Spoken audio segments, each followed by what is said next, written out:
Bonsoir à tous et ravi de vous retrouver en direct sur KTV. Nous sommes le mardi 15 septembre et à la une de cette édition, ce matin, une assemblée sur le problème de desserte aérienne auquel est confrontée l'île se tenait à l'hémicycle Younoussa Bamana, réunissant la CCI, le conseil départemental, mais aussi plusieurs cabinets d'études ou des compagnies aériennes. Cette assemblée fut l'occasion de discuter de ce qui fait défaut à Mayotte et quelles solutions trouver pour se sortir de cette situation. Le point dans ce sujet, signé Paul Arthur Avit. Piste longue, ouverture de l'aéroport à d'autres compagnies aériennes, création d'une compagnie 100% mahoraise, beaucoup de sujets qui reviennent chaque mois sur la table sans pour autant voir le début d'un avancement. La séance d'aujourd'hui fut enfin l'occasion de discuter de ce qui freine l'île dans son développement aérien. Nous avons évoqué les problématiques de l'aérien. Nous avons eu 3 études qui ont porté sur l'aérien. Pour résumer, je dirais qu'aujourd'hui, en premier, on voulait avoir les freins. Les réels freins, on peut les noter, on peut noter 3 points. C'est évidemment la piste longue. Il y a aussi le carburant qui est très cher, mais aussi les autorisations données aux compagnies. Donc ça fait partie des 3 freins qui sont réels dans notre île. Mais cette séance fut aussi l'occasion de discuter des points positifs pour lancer des projets comme la piste longue ou l'ouverture à d'autres compagnies aériennes. La première opportunité qui s'offre à Mayotte actuellement, c'est la ligne Mayotte-Maurice. Mais là, il faut noter que Maurice fait partie des domaines où les autorisations pourront être très difficiles à obtenir. Donc d'autres opportunités, par exemple aussi Dubaï et Johannesburg.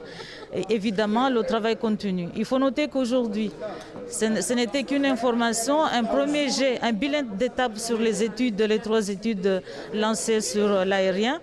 Mais le bilan final, je veux dire, les études finales, nous aurons que d'ici 1 à 2 mois. Des questions restées trop longtemps sans réponse. Maintenant que les études sont lancées et que les projets sont au fourneau, espérons que rapidement, l'île au parfum puisse avoir une desserte aérienne digne de ce nom. Et tout autre sujet maintenant, selon une enquête de l'INSEE datant de 2012, 58% de la population locale est en situation d'illettrisme, tandis que 39% est analphabète. Des chiffres uniques en France, et pour tenter d'inverser la tendance, en 2015, un plan d'action a vu le jour pour lutter contre l'illettrisme. Aujourd'hui, des études complémentaires sont nécessaires pour faire le point et faire évoluer les méthodes permettant de lutter contre ce fléau. Écoutons plutôt Fatima Hassani lors de la matinale de Kwesi. Il y a une autre nécessité, c'est de dire que oui, nous sommes à Mayotte. Nous parlons de l'illettrisme, nous parlons de l'analphabétisme. Pourtant, dans les 39% qui sont considérés comme analphabètes, 90% ont été scolarisés dans les Choni et Madrasa via les enseignements traditionnels. Ah ouais. Et donc, il y a une autre approche qui est importante à considérer dans la mise en place d'actions pour le public en difficulté, c'est de dire qu'ils ont des acquis, certes. Donc, quand ils ont été scolarisés dans les enseignements traditionnels, c'est qu'ils ont appris l'arabe par l'écriture, ils savent lire aussi. Et c'est important de considérer aussi ces faits-là parce que ça peut être servi comme des effets leviers, des moyens qui vont permettre aussi d'aller vers le français. Et du coup, toute cette action-là, elle est sur la nécessité de mettre des études pour mieux connaître le public qui est à Mayotte. Et cette plateforme, elle a aussi du coup une approche très importante par rapport au multilinguisme du territoire, c'est-à-dire qu'on considère l'ensemble des langues qui sont parlées, qui sont lues dans le territoire pour l'apprentissage du français. Et parlons sécurité maintenant. Les contrats des derniers services civiques de la police nationale à Mayotte sont arrivés à terme au mois d'août. Avec la crise sanitaire, les recrutements ont été tardifs et viennent d'avoir lieu. Ils sont 26 à avoir été sélectionnés dans les différents villages du chef-lieu, avec pour objectif de poursuivre le travail de prévention en étant toujours au plus proche de la population. Une manière de créer du lien entre les habitants et les fonctionnaires de police, mais aussi de susciter des vocations. Au montage, Leslie Vumenet. Depuis le 1er septembre dernier, Djanfar et Astrid font partie de la nouvelle promotion des services civiques. Les missions tournent autour de la prévention de la délinquance, notamment aux abords des établissements scolaires où l'ambiance est parfois délétère. Le plus compliqué, moi j'ai eu la chance de ne pas vivre trop de débordements, mais je pense que je dirais Mamoudzou Nord aussi. Ouais. La seule fois qu'il y a eu un début de bagarre pour moi, c'était à Mamoudzou Nord. Ouais. Du coup c'est juste à côté, voilà, c'est chaud. Les services civiques à Mayotte sont accompagnés d'un réserviste civil de la police nationale. Ce dernier est toujours un habitant du quartier pour rapprocher la population de la police. Un fonctionnaire de police est également présent lors des missions de prévention. Nous, on est là justement pour essayer de minimiser cette violence et cette provocation aussi. Après, on n'est pas des policiers, bien sûr, mais on essaye de ramener un peu la paix. C'est pour ça que c'est très intéressant qu'on ait leur âge, parce que la communication est facilitée et puis on essaye dans la mesure du possible d'envoyer des jeunes du même quartier dans un certain établissement. Comme ça, ils se connaissent, la relation de confiance est plus facilement établie. Les services civiques ont entre 17 et 25 ans. Ils doivent être français ou posséder un titre de séjour depuis plus de 2 ans. Leur casier judiciaire doit être vierge, même si c'est la motivation qui bien souvent fait la différence. Pour certains, cela suscite d'ailleurs de véritables vocations. J'étais étudiant à l'école et puis en fin 2019, j'ai passé le concours d'adjoint de sécurité. D'accord. Et je l'ai eu. Ah bien. Du coup, voilà, le service civique est lié aussi dans mon parcours professionnel. 5 nouveaux adjoints de sécurité de la DTPN sont issus des services civiques. Ils ont passé les concours et officient dans la police nationale. 2 autres attendent de rentrer en école de police. 3 gardiens de la paix sont également passés par le dispositif service civique qui semble avoir de beaux jours devant lui. Samedi 19 et dimanche 20 septembre se dérouleront les Journées européennes du patrimoine. Plusieurs activités seront organisées sur toute l'île pour faire découvrir la richesse de Mayotte à sa population. Au Mouma et à Dzaoudzi, plusieurs activités verront le jour pour la première fois. Un programme qui s'étale du vendredi pour les scolaires au samedi et dimanche pour le grand public. Écoutons plutôt le directeur du Mouma qui nous explique les différentes activités au programme.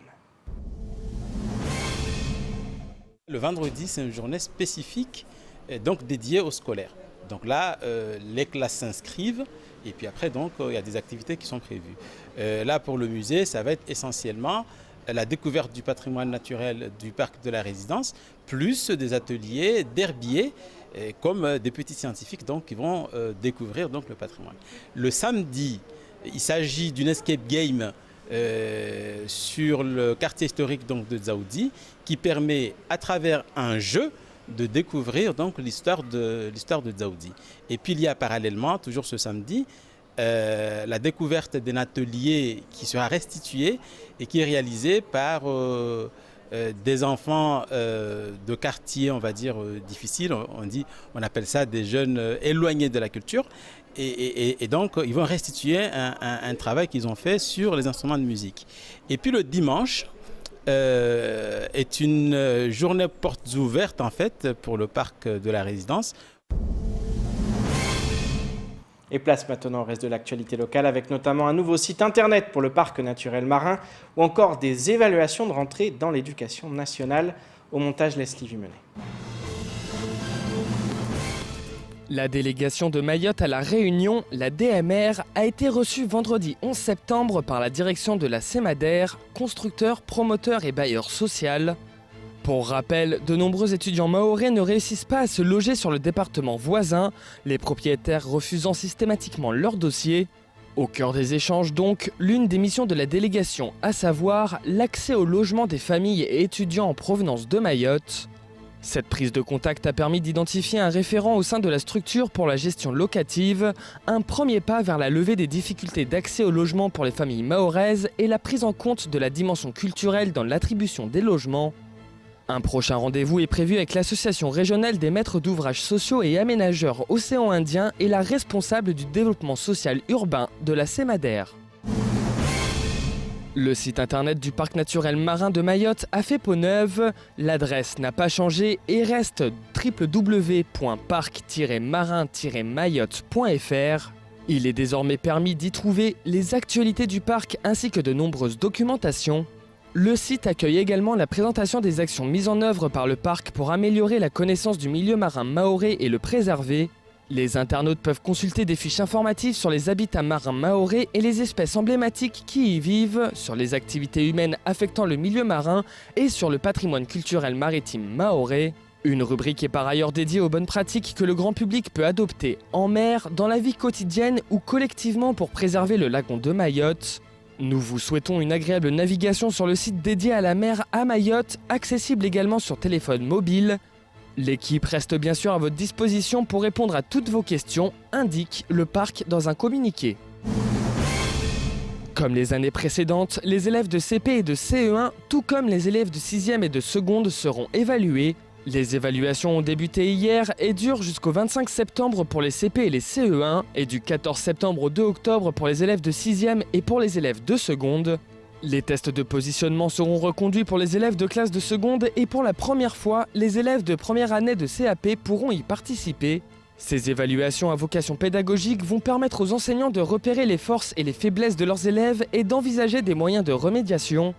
Ces évaluations à vocation pédagogique vont permettre aux enseignants de repérer les forces et les faiblesses de leurs élèves et d'envisager des moyens de remédiation, des dispositifs d'aide afin de promouvoir l'égalité des chances. A noter que pour les établissements du second degré, le rectorat expérimente des bornes 4G qui doivent rendre la passation plus fluide et renforcer le débit internet des établissements en attendant la fibre optique et le très haut débit. Et c'est ainsi que s'achève cette édition. Merci de nous rester fidèles sur KTV. Je vous donne rendez-vous demain dès 19h pour tout connaître de l'actualité locale. Excellente soirée sur Kwesi.